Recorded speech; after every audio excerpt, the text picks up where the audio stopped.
Before we get started, I want to shout out our sponsors here on the BCP. As always, the BCP is brought to you by our favorite store, Funkenstein Wrestling Superstore, located online and at the Englishtown Flea Market in Englishtown, New Jersey, on Saturdays and Sundays from 8 a.m. to 3 p.m. in the Blue Building. Get your wrestling stuff, retro video games, G.I. Joes, Ninja Turtles, Ghostbusters.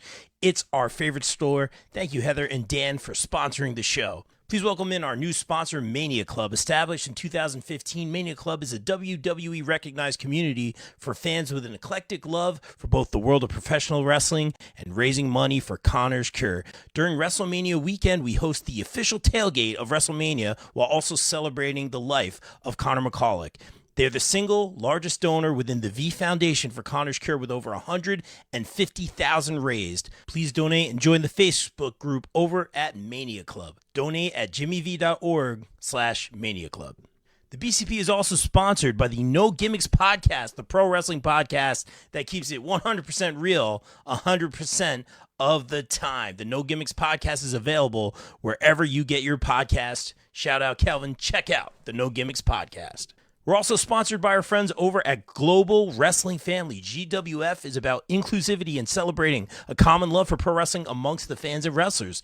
T-shirts, hats, and more merch is available now. Join the group on Facebook at Global Wrestling Family and be sure to follow them on Instagram at Global Wrestling Family. Wrestling All Day, All Night is the best wrestling discussion group on Facebook. We provide more of a community feel here and have wrestling fans introduce other fans to something they may have not seen before, such as old school wrestling, indie wrestling, Japanese wrestling, and more. We also strive to be a source for information regarding upcoming wrestler meet and greets and signings.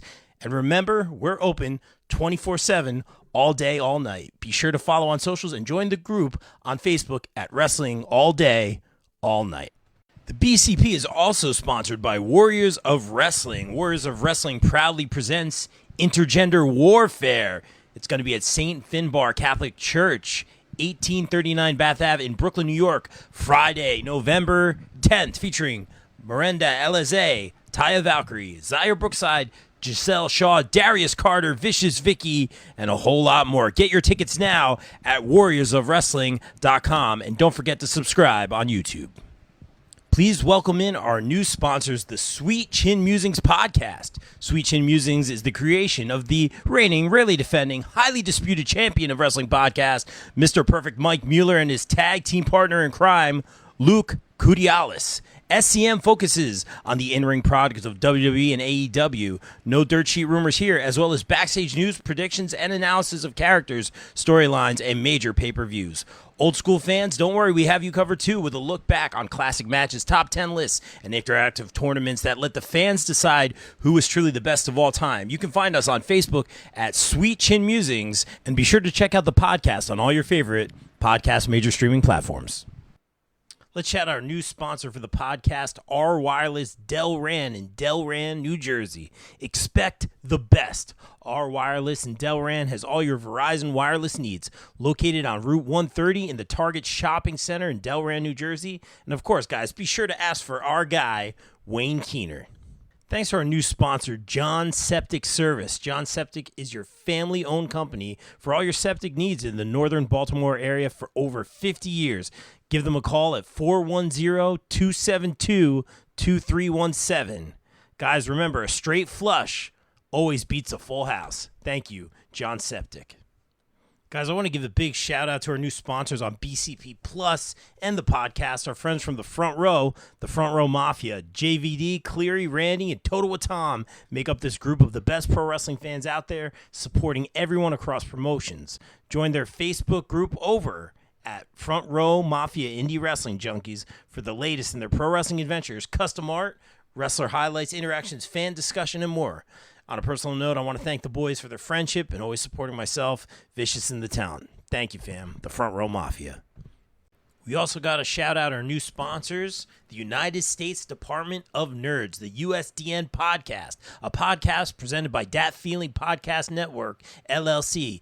The USDN podcast is run by Jeffrey T. Fountain, a BCP Plus contributor, Jennifer Johnson, Eric Johnson, and Tay Stith, and is also home to the Queens of Nerdom podcast.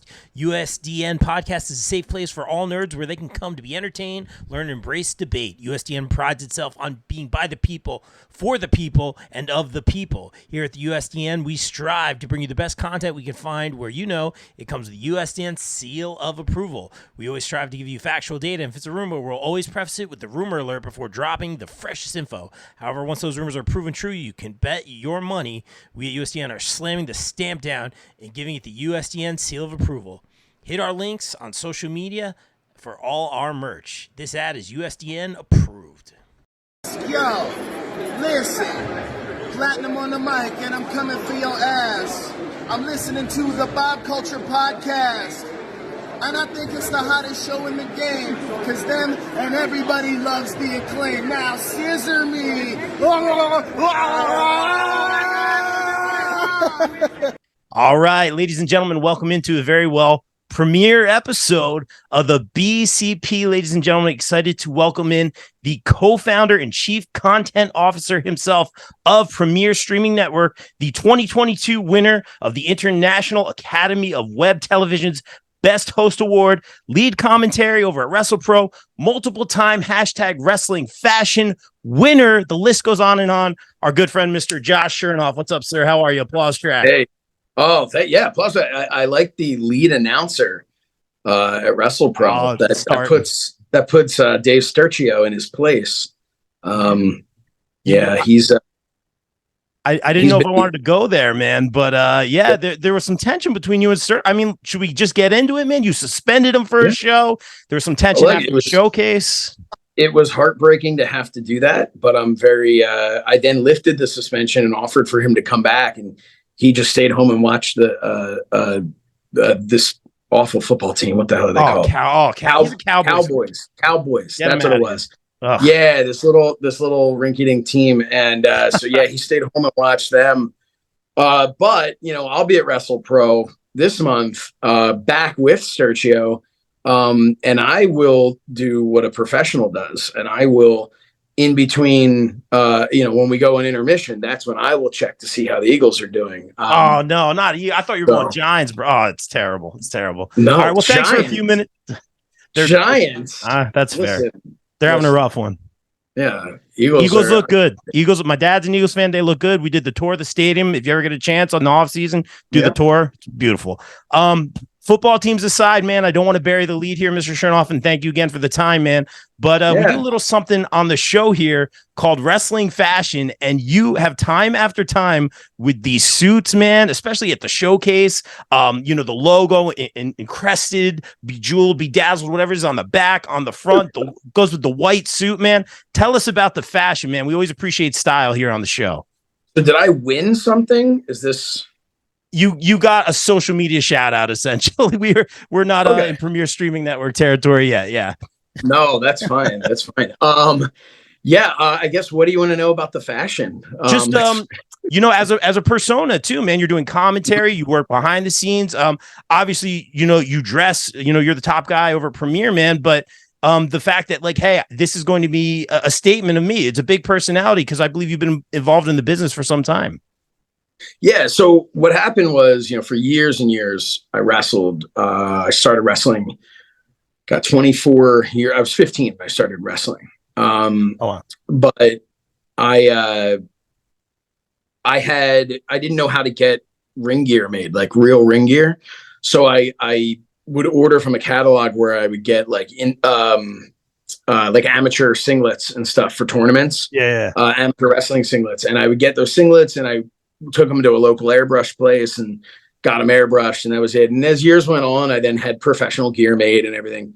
And when I stopped wrestling in 2008, I kind of was done with the business for a while. I was doing some acting. I was lucky to be on a web series. We did 60 episodes of a show that actually got nominated by the IAW TV Awards for Best Male Performance in a Comedy. Did not win, and that was a chip on my shoulder, which is why I then was really proud to be able to win as Best Host for So Says Shernoff. So, but no, I kind of got away from wrestling. When I got back into it, it was Bill Apter was like, why don't you come host this thing with me, this YouTube show that I do? And so I went and did that, and I was wearing like a dark blue polo shirt. And at the end, he's like, this was great. He's like, but you need a gimmick. And I'm like, dude, I don't have a gimmick. I'm just me. You know, he's like, you need something. You need to have something stand out. And so I was thinking about it, and I kind of was looking at the airbrush stuff. And I'm like, well, I'm not going to do an airbrush like Jimmy Hart airbrushed, whole suit. But then I thought, well, what if I just did a tie? Like, what if I just did like an airbrush tie? And I went to the place, and I said to the woman, I'm like, I don't know if you remember me. And she's like, yeah, you're the only person I ever made wrestling gear for. Nice. So she remembered me.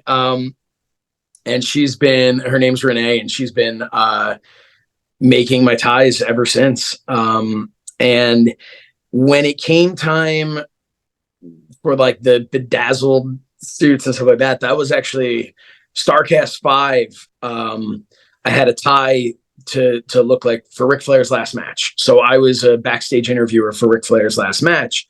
And I had a tie that was made to look like his robe.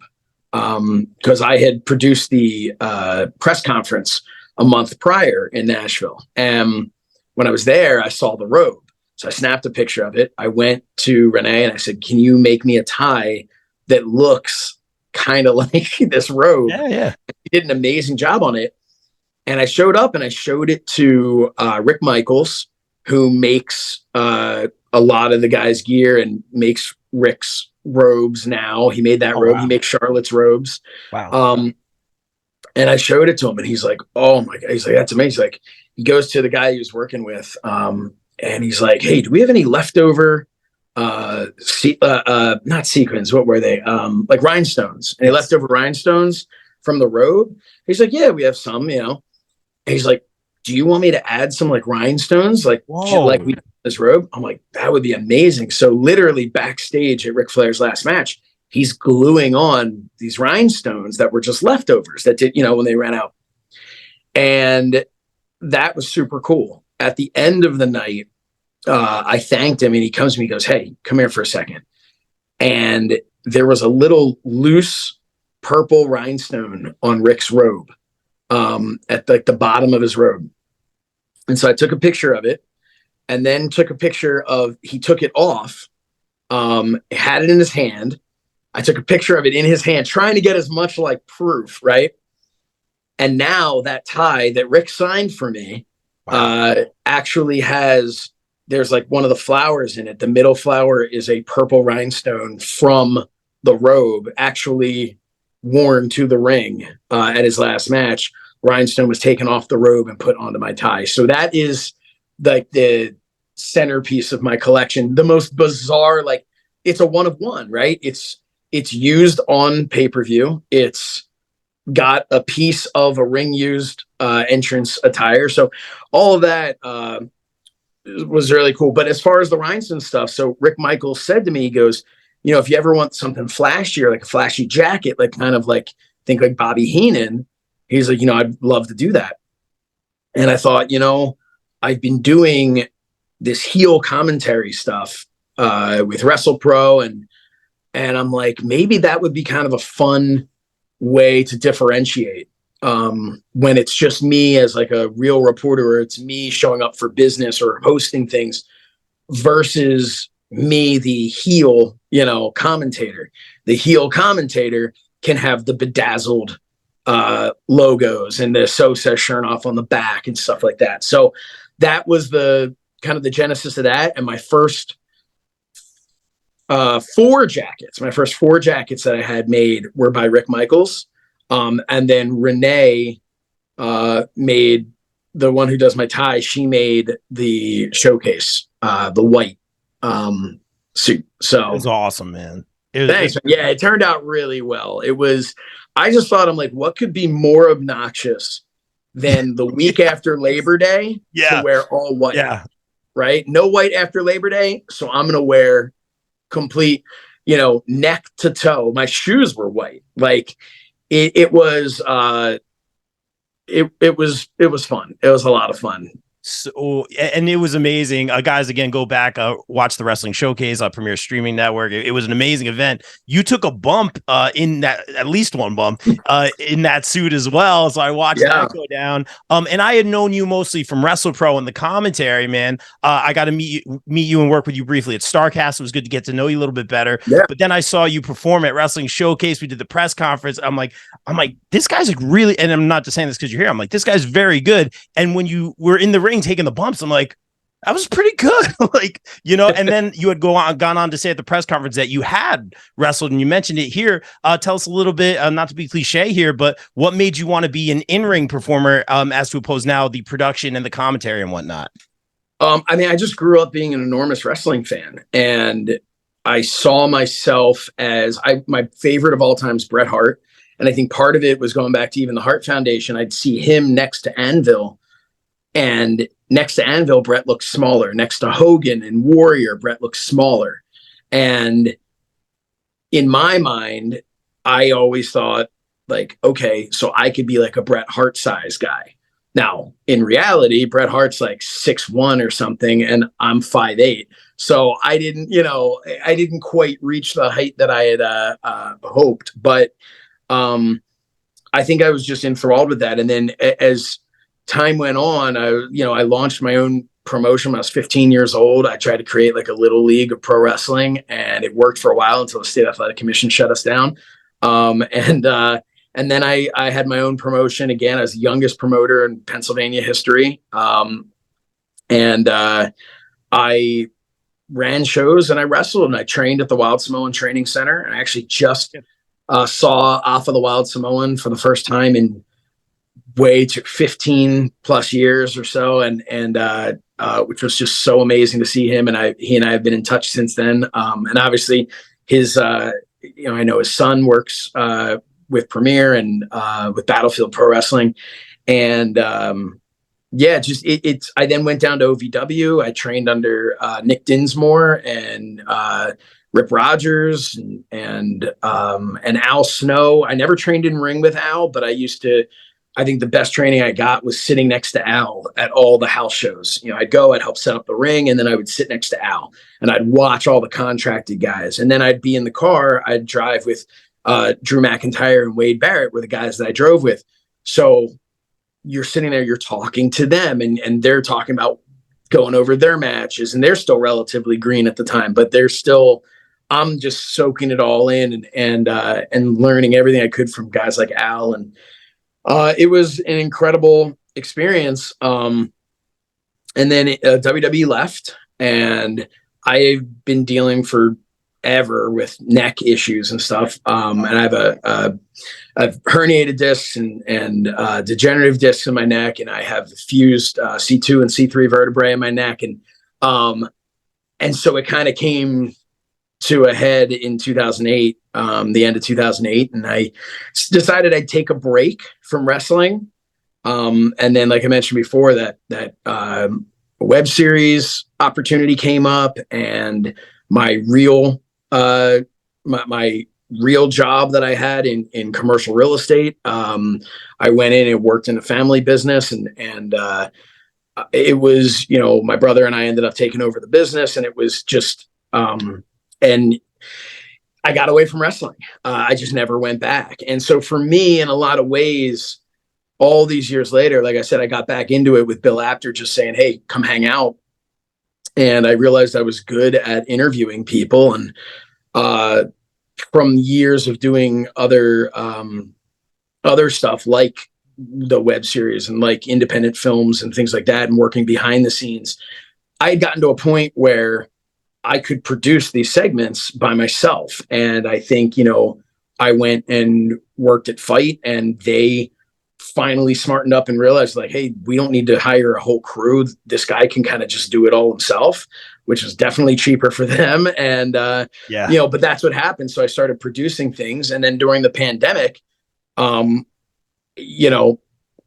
with all fairness to Fight, it's a it's a bunch of people who don't really understand technology. So outside of the people who actually built the tech. So they were blown away by the fact that I was able to do interviews over like Zoom, was like mind boggling. So that got me kind of in the door there. And I worked my way up in that company. But yeah, wanting to be a wrestler was that's what got me into it. And when I left wrestling, I just couldn't see myself doing anything else. And it's funny because when I told Bill Apter the first time that I wanted to be a wrestler, and he connected me with Alpha the Wild Samoan for training, and Bill in the beginning was kind of like, yeah, you know, I see you being like a behind the scenes guy. Like, I think you could be, I remember he said, I see you being like a Shane McMahon. And he was referencing what Shane did behind the scenes, not, you know. Mm-hmm. And I remember kind of like having like a chip on my shoulder for that, you know, like kind of like, you don't think I could be good enough, like to be a wrestler? I can be a wrestler. And it took me years to realize that wasn't a knock on me. That was a compliment. That was Bill going, I see the mind that you have for this business, the understanding you have for this business, and the business savvy that I have just in general, and which is, you know, very important. A lot of people forget that it's the wrestling business, you know, and this is business. Like, we have a streaming business here. And a lot of times you're dealing with promoters. Some of them completely get it. And some of them you're trying to explain to them, like, this is a business, you know, this is how you should do it, because this is how you make money, and making money is how you succeed in business. And, you know, so it's been an interesting journey in the whole industry. But all of that together, as far as like, you know, the in-ring performing and stuff, is just, it's something I love doing, which is why being able to get involved with the showcase after 15 years of not taking a bump, it was so great. And being able to do it with somebody in the Samoan family was just kind of an extra, since that's where I started. That was an extra little bonus for me. And it's so funny the way wrestling works, because taking that kick, and it's like my muscle memory. We didn't practice anything. We didn't walk through it. Thank you. But I mean, and so much of that is just a testament to Jacob Fatu. Yeah, he's great. But it was muscle memory to take that kick and take that bump. But I joked with everyone afterwards. I said, but when I hit, that's when my body went, dude, you're 40. You're not 25 anymore. So that was the kind of the difference. I was like, oh man, yeah, this is different, but it was fun. It was a lot of fun to do. It looked great, man. And I popped for that again in the suit, man. But I like a lot of what you said, you know, about giving that criticism, like, hey, you might be better here instead of here, because, you know, I in a way look up to a lot of y'all. You know, I do the backstage interviews, I do the commentary here and there, man. I find myself sometimes liking the behind the camera stuff instead of the in front of the camera stuff a little bit more. But I love learning from you all, man. And it's so cool to see that you bet on yourself. You know, you took Premier Streaming Network. You know, I'm doing something similar with our website, BCP Plus, shameless promo, man. But you bet on yourself, man. And it's cool to see just the promotions just come to you, man. It's like one of those things, man. And I've seen it myself, where you start something and everyone kind of gets on board. Everyone that you've worked with, for the most part, like, wants to be a part of it. They want to help. What can I do to contribute, man? Working with you guys at StarCast was like one of the coolest experiences in this circus of the wrestling business that I've had. Such pros. It was great, man. I'm proud to be wearing the t-shirt today, man. It was so cool. But what has that experience been like for you, man, where you bet on yourself, and the early success of Premier Streaming Network? It's been incredible. Thank you. Yeah, you know, the experience has been, at times, it's kind of like overwhelming with the amount of interest that we've gotten from people. I don't think in the beginning we really thought that we would have as much content as quickly as we did. And we had a lot of people. We reached out to basically nobody. And I know other places have kind of alluded to or flat out said that we reached out, you know, and tried to poach people or whatever the case. Right. And we are very proud to say, no, we didn't. People just found out there was another place, another option, and wanted to come to us. So and that means a lot with you, and they know what working with you is like too. It's a testament. And I appreciate that, and I think I think there's a lot of truth to that, and I take a lot of pride in that. And when the opportunity was presented to me, once I left, of hey, well, would you want to start? My brother said, hey, I'm planning. I've been planning this. I've been talking to people. I've been doing whatever. I know you're leaving. And what I actually said to him was, I'm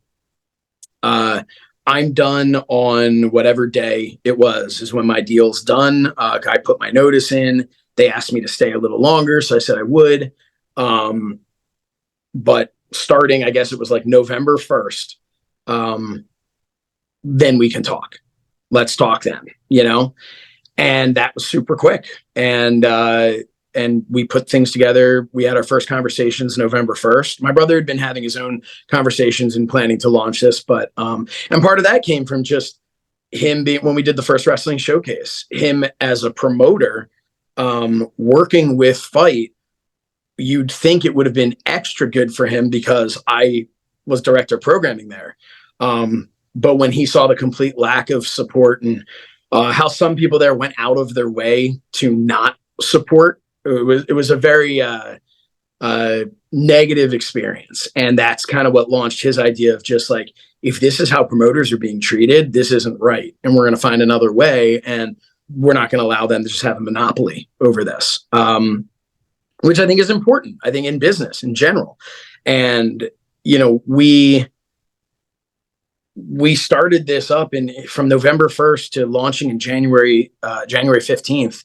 It's insane what we were able to do. And it was a skeleton crew of like 3 people. And I think it's a testament to how hard we were willing to work. But also a testament to the people that came on board, those initial, it means a lot anytime anybody wants to come to us and bring their content to us. But I'll tell you, that initial group that we launched with, that means the world to me, because those are people with no proof of concept, no anything other than us going, hey, here's a basic drawing of what our site's going to look like and here's what our plans are. And it was just trusting me and trusting Paul and trusting my brother. And it was, so that was really awesome. And, it's, so what I think I'm answering your question, but what has it been like? It's been a great experience. It's been a lot of hard work. It's not an easy job. It's not, I remember talking to a promoter once when I worked at the other place, and they go, well, what do you guys do? You just kind of, turn on the feed. Like, you're not really doing anything. And it's funny because I was like, well, that's not true. But what I realized was, this tiny crew does so much more than the other places do. Just because we really, the wrestling showcase, I'll give you full disclosure here. I pitched that to Fight, as exactly what it was. Yeah. This go around. I pitched it to Fight a couple of years ago, and I said, we should have a Fight championship belt, and we should have an event. I didn't call it the wrestling showcase. I hadn't come up with that yet, but I said, we should have an event that takes all of these promotions that are on Fight and showcase them all. And really have this one night that's this giant Fight event. And I was basically like laughed out of the meeting. Really? Yeah. Keith Evans, who works there, who's Keith Evans. Words carefully.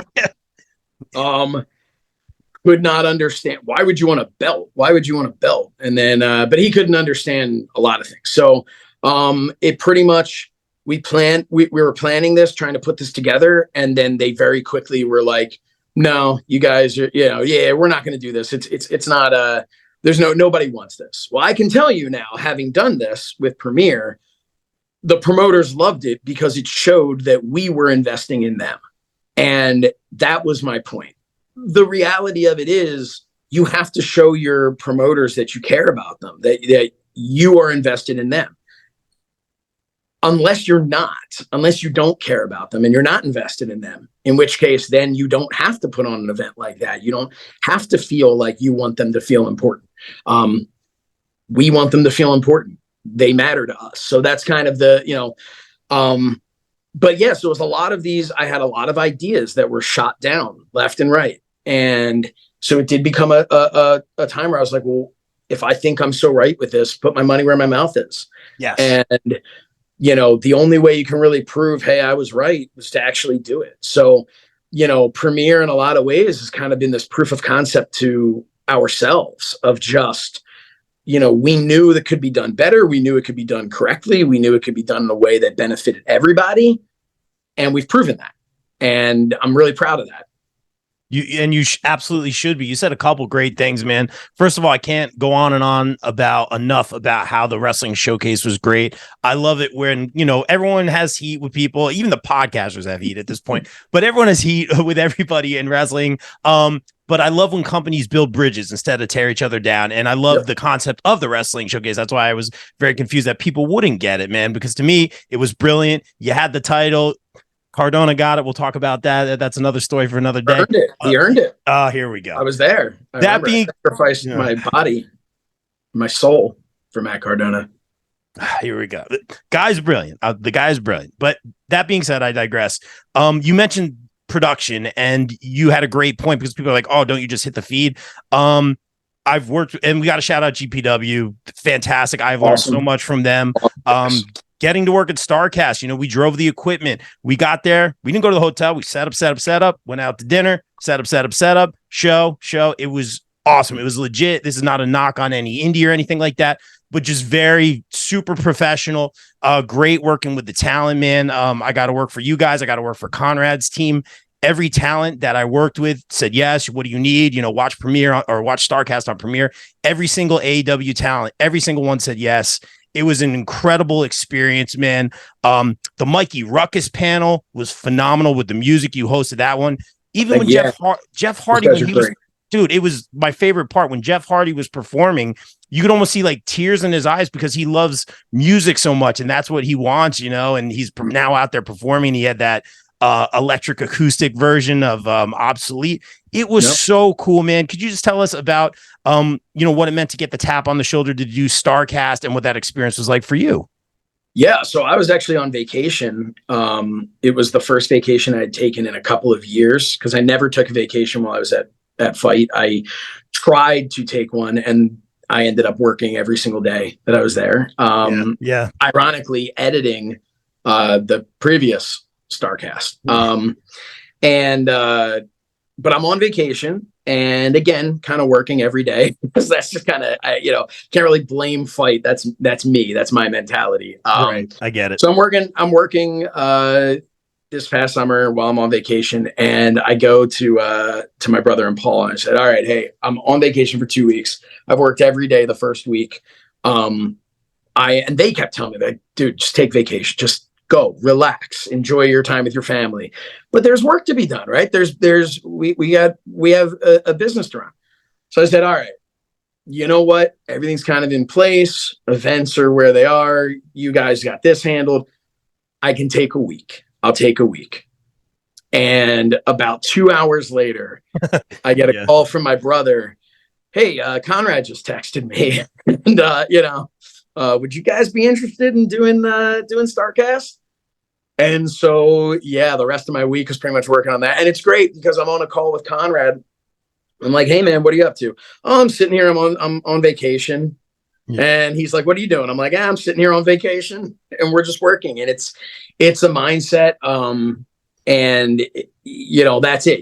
And that's part of being in this industry is it's a 24/7 job. And, you can burn out from it, but if you keep your perspective right and you take care of yourself, you have to be able to give it your all in this industry because it's an industry that just never stops. There's no off season. It just never stops. And but getting that call from Conrad was professionally and personally, it meant a lot to me. Because I had pretty much I believed that I was a very important piece of the puzzle that allowed Starrcast 5 in Nashville to come off as smoothly as it did, and the roast to Ric Flair and Ric Flair's last match. But specifically Starrcast, I felt that I was very an integral part of that, and in doing graphics for Flair's last match, I created his entrance music and his entrance video and Jeff's entrance video and a bunch of other ones throughout the show, and I did all the lower thirds, the graphics for that. So it was a lot of stuff. And I knew Conrad appreciated the work that I did. I knew it. He said it. It wasn't a question. He was very appreciative. But this meant so much more when it was almost like he looked at it and said, okay, I know who was responsible making sure this thing came off well, and I know who took the credit for it. And I'd rather go with the guy who was responsible than the guy who took the credit. Yes. And that meant a lot to me. And, we heard from his crew, from his team, nothing but, this is the best Starrcast we ever had. This is, we've never had, never been so easy to work with people. And again, it's not that hard, man. Just work hard, and just treat people with respect. Like it's things that, I wish other people in this industry understood. And thankfully we've been lucky enough to interact. You mentioned GPW Productions, interact with people who get what it is to just work hard and treat people right. And that's it. I mean, there's no reason to try and big dog somebody. There's no reason. It's just, it's the same reason why I'm there running a show. My brother's running a show. And we're there carrying the tables and setting up the chairs and doing the things like that, because you have to, when you're a startup company, they always joke like the CEO cleans the bathrooms. Yeah. But that's it. That's it. We don't sit there on our high horse and, we're better than this, and these lowly people will do this for us. No, man, we're in there. We are literally the ones uploading the footage, and we're literally the ones paying our promoters, which, by the way, what a novel idea to pay your promoters. But it's and it's going back and forth. Like right now, like you I think are the first interview I've ever done in my actual office. We're not worthy. Most people don't even know that I have an actual office. Because usually I'm doing stuff from my office at home, which has all my ties displayed behind me and all of that. But today I'm working in my actual office. And it's, which really is something that hasn't happened much since the pandemic, but it's nice to be able to have like natural light, and because my home office is in my basement. So it's nice to be able to know that it's still daytime. But yeah, man, it was an awesome experience being able to work with that team. Conrad's team is second to none. The association with AEW it was fun to be able to have Tony Khan on stage with a premier mic in his hand. And Tony was very gracious and it was an awesome experience. It really was. Conrad and I are due to chat soon and continue that relationship and what else we're doing together. And I think that Starrcast will look back on that as just kind of the start of where, a year from now, you'll look at it and go, oh, okay, this is what was happening, and so that's exciting. Hopefully we get there. That sounded like a teaser if I've ever heard one before. So we'll see what comes of that. Man. Will it into existence, right? Yes. Yeah, no, absolutely. and you're killing it, man, because you talk about what that tap on the shoulder from Conrad meant to you. Now, Premier Streaming Network, we see Impact involved at times, man. Mm-hmm. Like I said, I was intimidated working with, not nervous, but like intimidated, like, oh, we're working with Conrad's team, we're working with Premier. And everyone, like you said, was just so kind and nice. And we got from A to B, we weren't, we just went right to work. It was such a great experience, man. But then, you have also, I'm sure it's very validating when Freddie Prinze, I don't know, the likes of a Freddie Prinze Jr. signs on, man. I mean, for you, how validating was that?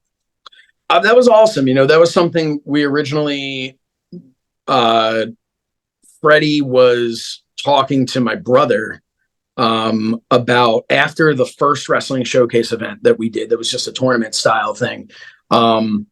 And after that, my brother, before he had this is kind of what I think led to the idea of him starting this network, which he really, because my brother was not on camera the way I was, and stuff, he doesn't usually get the credit. But this was his kind of brainchild, to do this. And a lot of it came from, he went to talk to Freddie had been talking about wanting to do this, this promotion and starting a promotion and was really passionate about it. So my brother, Fred, was kind of just, I guess they figured they'd bond over their names. And, they get on a call together and they just start chatting and having a really hitting it off. And the idea was my brother was originally coming to him going, hey, if you're starting a promotion, I got to sit under the learning tree of Jeff Jarrett for the wrestling showcase. And cause Jeff worked guerrilla with my brother on that. And, oh, wow. And he's like, I've learned a lot. And I'd love to be a part of the team. He wasn't coming in, I'd love to run it for you. He was just saying, I'd love to come in and be part of the team. I know that I can kind of help navigate some stuff. And the more they talked, it was like, yeah, well, not ready to do this promotion yet, but let's keep in touch. And then so when my brother kind of had the idea, and I'm putting words in his mouth, but I think this is when he kind of had the idea of like, well, we could do this promotion and where's it going to air? And then, what if we had a place where it could air? And what if it was kind of an in-house production? And what if I created this network where everybody could come in who was miserable wherever else they were? And so that all kind of came together. And I think one of those meetings with Freddie, he was just loving what we were doing and just kind of threw out the guys, look, I want to be as involved as you guys want me to be, kind of deal. And we're like, well, what does that look like? What does that mean? And then that kind of very quickly became a conversation of, let's do this thing. Let's do this together. And, we had some original content planned with Freddie, and then the strike happened. And so that's kind of been backburnered, that hopefully is going to, sooner than later, we'll get into production on that. But, and then his promotion is still, he doesn't want to rush anything. He wants to do it right. And I respect the hell out of that. And, he's been amazing to work with. He's got more passion, but also a clear understanding of this industry, that I feel like a lot of people don't realize he has. And then his time in the entertainment world, like, he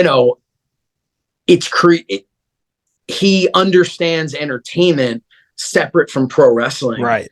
So that he can kind of appreciate pro wrestling for what it is, which I know in his mind, and I agree, when done correctly, is the greatest form of entertainment there is. So when done correctly, that's a very important caveat. But so no, it's been amazing. It's validating to have a guy of Freddie's stature, of Freddie's as connected and respected in the industry as he is, for him to want to work with us, because he could have turned around and said, oh no, this is a really cool idea. All right, I'm going to call this one, and this one, and let's go launch a network. Or, hey, yeah, I'm going to call, an established network and see if they want me to come on board. And he wanted to work with us. So that was very cool. Good problem to have. That's amazing. And he's gone on record, or reports have come out, like like you said, he's a visionary. He's brilliant, was responsible for saying, hey, like, I think Jeff Hardy's the guy, I think Jeff Hardy should be the guy to be the world champion and stuff like that, man. And we saw how much money they made with that. You reference it, being a business so much. And I did want to ask you this, man, up and coming commentator. I feel like I'm getting better as I'm getting the reps, different places I work, whether it's in post or during the live shows. What advice would you have for some up and coming commentators? I know your persona. Are you more of a fan of the, like the roles in commentary? Cause I feel like in wrestling, some things are just like sacred and are like, if you go against that, it's sacrilege. I personally feel the business has evolved in certain ways, man. Just kind of your philosophy on commentary and any advice you might have for somebody. So yeah, my philosophy on it is, I've done, straight man play-by-play. I've done heel color commentary. I love doing the heel color commentary thing. I think the greatest compliment Dave Starchy and I have ever received is when people have compared us to Bobby Heenan and Gorilla Monsoon. And I will tell you right now, I could do this every day for the next 80 years. I will never come close to the level of a Bobby Heenan. And so it's very important that people understand that I am not attempting to do a Bobby Heenan cosplay. I'm not attempting to, and he's not trying to be Gorilla Monsoon in any way. I think why people are associating that is the chemistry that he and I have. And I think that they're not, and it's also my sarcastic personality and the way that I will act is reminiscent, and I'm sure in many ways influenced by Bobby Heenan, an enormous fan of Bobby Heenan. But one thing I would deter people from doing is don't try and play a character. And a lot of this is, I'm also a trained comedic actor. So and I don't mean that to be this, nose in the air, I trained at this, whatever. But what I'm saying is it adds to it. I know how to become that character, how to be that Josh Shernoff heel commentating character. And it's not me trying to, hey, what if I kind of act like this or act like that? I just will go out there and turn it on. And the easiest thing when I work with Dave or when I worked with AJ McKay, the easiest thing is to be able to, before we go out there, just, hey man, what's off limits, And, I remember AJ McKay was like, hey, you want to make fun of me for being bald? And I said, you want to make fun of me for being short? Like, whatever it is, like, let's, because AJ's, this giant tree of a person that's so much bigger than me. So like, it's like, let's go out and let's have fun doing that. And it allowed me that freedom to be able to call him a big thumb, and just, say these things without worrying like, oh, is he going to be upset? And I think WrestlePro has been an amazing thing. The relationship with Dave and the relationship with the locker room at WrestlePro. I think in the beginning, some of the talent was a little like, is he kind of burying me? Is he doing whatever? And I think once they got to know me personally, and they got to see what a drastic difference I am in real life versus that character in commentary, a lot of them started just like, I think a lot of them wanted to be heel just so I would, be in their corner in that regard. And, but I think they got what it was that I was doing. And what I'm doing is never trying to take away from the talent. What I'm trying to do is just make it entertaining, make the, I think Jim Ross talks about, they make the music and he makes the lyrics. And so I'm just trying to make the lyrics entertaining. I'm trying to make sure that, what I'm providing is going to allow, it's going to be fodder for Dave Sturchio to be able to do what he does best, which is, call that action and be engaged and believe what he's calling. So my advice is don't be someone you're not. Figure out who are you, what can you contribute as a commentator, find that personality of who you are, turn it up. You always hear that, right? The best ones are the personalities turned up to 10. So find that, and be that person. Go into it with the understanding that no matter how good you think you are, you're not as good as you think you are. I'm not as good as I think I am on time. So I'll be sitting there thinking I'm really killing it. And I'll go back and listen afterwards and go, okay, that I got myself over too much and should have been more about the match there. Oh, okay, I interrupted here or whatever. Be willing to learn. I always have this saying where I say, you should never be the smartest person in the room or the dumbest person in the room. Because you're the dumbest person in the room, you probably shouldn't be in that room. If you're the smartest person in the room, go find another room so you can keep learning and evolving. And that to me is to continue to learn, continue to critique yourself. That's the other advice on it, is just, constantly be growing, always be trying to better yourself. Listen to your stuff back, not in an egotistical way. Listen as your biggest critic. And then, having said all that, don't be too hard on yourself either, right? Understand that this is a learning experience. Understand, like anything else, it's, as you mentioned, the reps. No better advice than that. Get your reps in. But figure out who you are, what you want to be, and where you want to go, because using the analogy of reps in the gym, if you want to build your biceps, you want to you got to get those reps in, but it's not going to be beneficial to you if you're doing curls wrong. So make sure that you are constantly trying to figure out exactly how to do it, improve your ability of what it is that you're doing, and then go from there, and be willing to put yourself out there too, and then, while being respectful and being nice, also have a little bit of an ego. When you reach a point where you go, I know what I'm worth, I know that I know what I'm bringing to the table, don't be afraid to let that be known, and to let people know that you are contributing a lot to that product. Really, really well said. I took a lot from that, man. And I always am a big fan of you and Dave. Guys, again, WrestlePro, Premier Streaming Network, all the StarCast, Premier Streaming Network, shameless promo. Mr. Shernoff, I do want to be respectful of your time, man. I appreciate a few minutes. But before we get out of here, I have to ask you this one, man. You work with a lot of great independent promotions. Is there anyone that you see right now, maybe in WrestlePro or anyone else on the indies, that you're like, they have something, they're going to be the next guy? We've seen Casey Navarro over the years. He's ready to go. The rise of Vargas, he has come so far. Dion Roosman, now after the injuries, man. The way Gipke has reinvented himself, I think, is brilliant, man. Is there anyone, a guy or girl, that you have your eye on that they're like, they might be the next big thing, or you've been watching closely?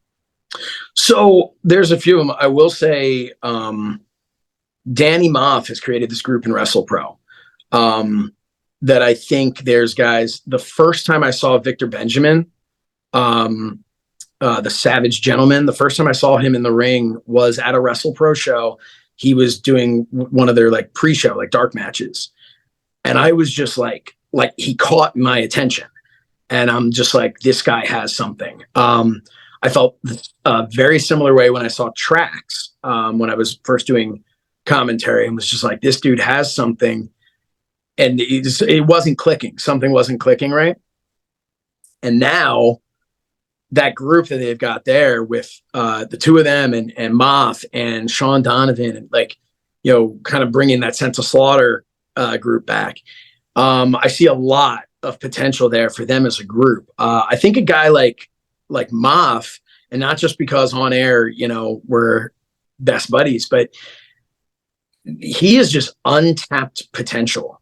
I just still to this day, there is a realism and a belief to him that you don't see all the time. I've done backstage interviews with him where I'm like, he might just punch me in the face. God bless you. I get it. I'm in there going all right, I have no idea where this starts and stops. Yeah. And so I see that. And then on the other side, I see a Casey Navarro, somebody that I think you're going to hear more and more about him as time goes on. I think also LSG is just waiting for that opportunity to break out. He's got, I think he kind of has that it factor. There's a lot of guys, his group in general. There's a lot of guys in there. Colton Charles, who's a big dude. Good kid. Yeah. Has just grown leaps and bounds in his ability in the last year. So I look at a guy like that and I go he's a big man who can move, who has the facials, who has the, so there's a lot, the dark STG thing, is super cool. I think that there's so much that can be done with that. And, there's a lot of talent out there. And that's what's cool about what we do, is just there's so much talent and they all overlap in the promotions. And that's why we really wanted, that's why we created the men's and women's premier titles, is we want to encourage this overlapping, but we want it to be, for lack of a better term, we want it to be canon. We want what happens at WrestlePro to matter at Battlefield Pro. We need more of that. I'm sorry to interrupt, but we need more of that. Yes. I want, if something happens at House of Glory, I want that to matter at Immortal Championship Wrestling and vice versa. It's something I think Cardona has done so well. When Matt Cardona shows up somewhere, he is the same guy who showed up everywhere else. It's why he brings that premier title with him wherever he goes. You know, he is the indie god. And I think people need to follow in his footsteps in that regard, to kind of tie everything together, because there's no point in having a million little promotions that have their own universe. They should all be together, because now you've got something. Now there's something that really, now if something happens on this show, you feel like you need to tune in to next week's show, because it's also a way to create this weekly episodic TV without having weekly episodic TV. You know what I mean? So there's that. And then we're trying to tie it together too. We've got the Wrestling Hour debuting. I believe we're hoping to have it by the end of the year, maybe even the end of November, with myself and Dave Sturcio. It's going to be kind of a throwback to that, primetime style, where we're going to really dive into our library. We've got this amazing library at Premiere. So we're going to dive into that and really show people what we've amassed here, what we've been able to put together. Because the library is incredible. And we've got stuff we haven't even announced yet that we have under contract that is just unbelievable content. So stuff that's never streamed before. And so we're excited about it. Yeah. Love it, man. Very, very well said. I still think you may or may not have had something to do with Cardona winning that title. That's all I'm going to say. I'm going to leave it there. We talked. What I know is this: Matt Cardona was supposed to face Colt Cabana. Matt Cardona won the Wrestling Showcase tournament a year earlier that gave him an automatic spot. The rest of the team was able to come up and find Freddie Prinze and my brother and Paul, bless their hearts, all came up with Colt Cabana, right? Wonderful. So it's Matt Cardona and Colt Cabana. And I said, that's fine. I think that's great. So let me ask you a question. Sure. Okay. Fair enough. If the match is Matt Cardona versus Colt Cabana and Colt Cabana doesn't show up, there's a term for that. Matt Cardona would win by forfeit. And if the winner wins the Premier Streaming Network Men's Championship, then the winner by forfeit becomes the Premier Streaming Network Men's Champion.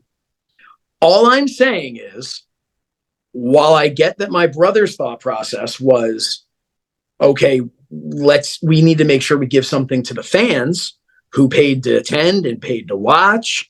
So let's work together with House of Glory management and put this whole match together. I looked at it and said, here's a dude who should have won this title by forfeit because Colt Cabana didn't show up. And now you're putting him against two other people.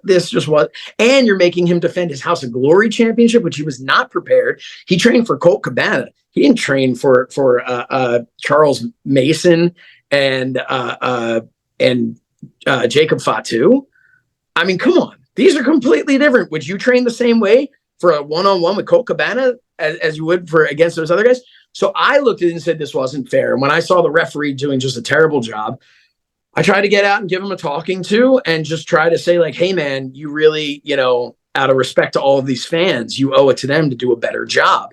And that's when I was assaulted by Jacob Fatu. And Matt Cardona then asked me to hand him the championship. So I went to hand him the title, and Jacob Fatu moved out of the way and launched Matt Cardona into me. And inadvertently, it looked as though I was trying to hit Fatu with the title. I see. That was never the case.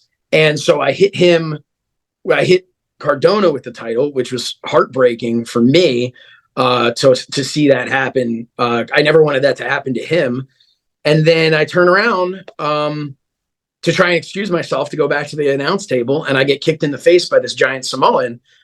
And after that, I didn't play a role in anything. All I know is Jacob Fatu then tried to assault Steph DeLander, something happened there, and Matt Cardona, thankfully, was able to be victorious. So, yeah, I mean, you spin it however you want. I encourage people to go to watchonpremiere.com, check out the Wrestling Showcase. You tell me what happened, but I was just merely there to try and keep things right down the middle, as I always do. You know that. I'm a stats guy. You almost had me convinced there. Very, very well said, man. That is it. The biggest, and this goes back to the announcing thing, right? Of how you can do like advice. The best advice I can give is borrowed from George Costanza. Okay, nice. Yeah, it's not lying if you believe it. There and always a heel. Yeah. Kind of. Yeah, that's it, man. You have to believe it. But in all seriousness, that's it. That's everyone. A babyface, a heel, whatever you're doing in wrestling, that's what makes you successful. Is you can either go out there and you can play announcer or play wrestler, or you can go out and you can believe it and you can commit. And if you commit to it, it's just like acting. If you commit to it, do you want to watch a TV show with a bunch of actors who are playing the role of something, or do you want to watch a TV show with the actors who have committed to this, who are living this, who need to take a couple of minutes after their scene to get out of that character? It's a real thing. People laugh at it like, oh, method acting and stuff. It doesn't have to be this deep, ridiculous thing, but get into it, believe in what you're doing. And, and that's how you come off as being believable. Brilliant, man. And just another bit of advice I got from you right there. I really appreciate you sharing that. Yep. Mr. Shernoff, thank you for sharing so much of your time, man. But before we get out of here, we're all about the shameless promo. Tell everyone where they can follow you. Sign up for Premier Streaming Network. All the StarCasts are now available. So many great promotions. WrestlePro, Battlefield, the list goes on and on. House of Glory. Tell everyone how they can sign up. Yeah, go to watchonpremiere.com. And just sign up. It's free to download the app. It's free to make an account. There's some content on there that is free. The majority of the content right now is part of Premiere Plus, which is only $9.99 a month. And you get thousands and thousands of hours of content. You do get every single StarCast ever, every stage show. It's almost 100 stage shows with some of the biggest names in wrestling history. So definitely check that out. You get a number of these pay-per-view events included. Some are not included. Some, like Bound for Glory, will not be a part of Premiere Plus, but will be available on Premiere. So definitely watch it. There's no better place for you to watch Bound for Glory than on Premiere. You're not going to get a better user experience anywhere else. Just watch on premiere.com and sign up and stay tuned also, because we are constantly evolving. So there's going to be more ad-supported content. So, as we're trying to read the subscription model, there's some people who love it, don't want anything to do with ads. They want to pay for a subscription, so there's no ads and they can watch their stuff, like how Premiere Plus is right now. And then there's people who go like, I have enough subscriptions. I can't do it. I'll sit through commercials. I just want to watch the content. And we're working on making that a reality for you real soon. So just go make that account, and then you'll be the first to know. Follow us on social media. I'm at So Says Shernoff across the board. We are at Watch on Premiere on X, and we're Premiere Streaming Network on Instagram and Facebook. So check us out on there, and we got some great reels with clips of stuff. Also check out our YouTube page, because we're on there right now at I want to say it's like PSN Wrestling, and I really should know this, and I'm gonna have to figure it out. But like, we just dropped 2 full stage shows from StarCast for free on our YouTube this week. Tony Khan's and the Kawada stage show. So you never know what from our library is just gonna just show up for free on that YouTube. So we are so close to hitting 20,000 subscribers. So I would love if any of you watching this or listening to this would join us over on YouTube and become one of those subscribers. Help us get to 20,000. Love it. I'll go do it right after this, and we'll put the link in the description. Mr. Shernoff, thank you for sharing your wisdom, taking the time for us, man. Appreciate you, and just continued success moving forward. Thank you for the time, man. Thanks. Likewise, man. Thank you for having me, and continued success with everything you're doing. Thank you, bro. And guys, like we always say here on the BCP, everyone stay safe, stay positive, take care of each other. We out. Peace.